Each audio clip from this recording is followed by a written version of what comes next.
السلام علیکم dear viewers, professor for you آپ کے لیے طب نبوی سے اخذ شدہ ایسے نکات لے کر حاضر ہے جو حکیم لقمان صاحب کی تحقیق کا حصہ ہیں۔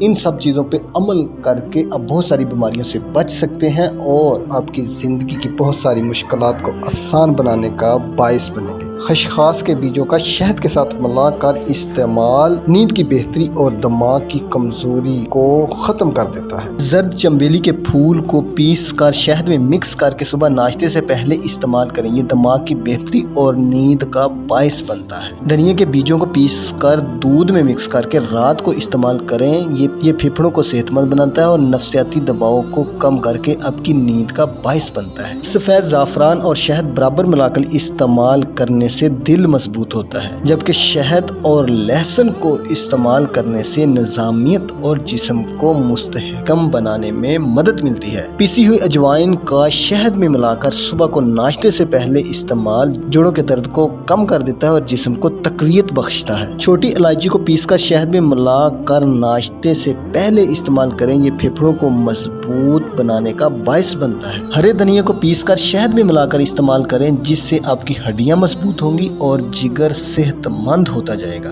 پسے ہوئے ادرک کا شہد کے ساتھ استعمال جگر کی بہتری اور جسم کی تندرستی کا باعث بنتا ہے۔ ہلدی کو پانی میں مکس کر کے ناک میں ڈالیں، یہ ناک کی انفیکشن کو ختم کر دیتا ہے اور ناک کی صفائی کا باعث بنتا ہے۔ سونف کو پیس کر دودھ میں ملا کر استعمال کریں، یہ پیٹ کے گیس کو کم کرتا ہے اور پیٹ کی بیماریوں کو ختم کرتا ہے۔ تل کے تیل کو ہلدی میں ملا کر کان میں ڈالنے سے آپ کی سنائی بہتر ہوگی اور کان کی انفیکشن ختم ہو جائے گی۔ بادام کو پیس کر دودھ میں مکس کر کے صبح ناشتے سے پہلے استعمال کریں، یہ دماغ کی تقویت اور یادداشت کی بہتری کا باعث بنتا ہے۔ زیتون کے تیل کی مالش جسم کی تندرستی اور روزمرہ کی تھکاوٹ کو ختم کرنے کے لیے بہت ہی مفید چیز ہے۔ انگور کا رس جگر کی بہتری اور ہڈیوں کی مضبوطی کا باعث بنتا ہے۔ بڑی الائچی کو پیس کر دودھ میں مکس کر کے رات کو استعمال کریں، یہ دل کی مضبوطی کا باعث بنے گا۔ کھانے کے بعد سونف کا استعمال ہاضمے کی بہتری اور معدے کی تقویت کا باعث بنتا ہے۔ لیموں کے رس کو پانی میں مکس کر کے صبح استعمال کریں، یہ جلد اور جسم کی بہتری کا باعث بنتا ہے۔ تربوز کا روزانہ استعمال جسم کی تندرستی،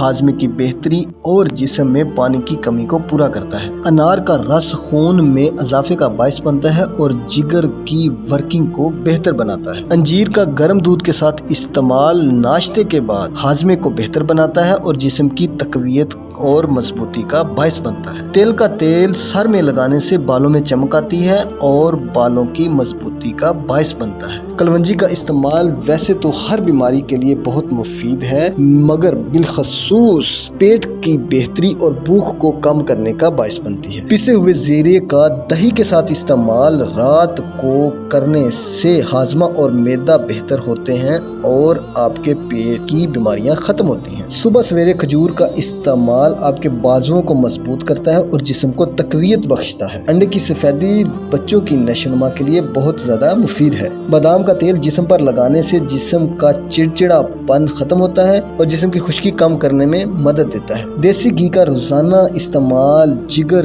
کی تندرستی اور دل کی مضبوطی کا باعث بنتا ہے۔ لیموں کے رس کا استعمال آپ کی جلد کو بہتر کرتا ہے اور آپ کی جلد میں چمک پیدا کرتا ہے۔ یہ تمام چیزیں طب نبوی سے اخذ شدہ ہیں اور حکیم لقمان صاحب کی تحقیق کا حصہ ہیں۔ ان سب چیزوں پہ عمل کر کے آپ بہت ساری بیماریوں سے بچ سکتے ہیں اور آپ کو بہت ساری ادویات استعمال کرنے کی ضرورت نہیں پڑے گی۔ میری ویڈیو کو دیکھنے اور لائک کرنے کا بہت شکریہ۔ جزاک اللہ۔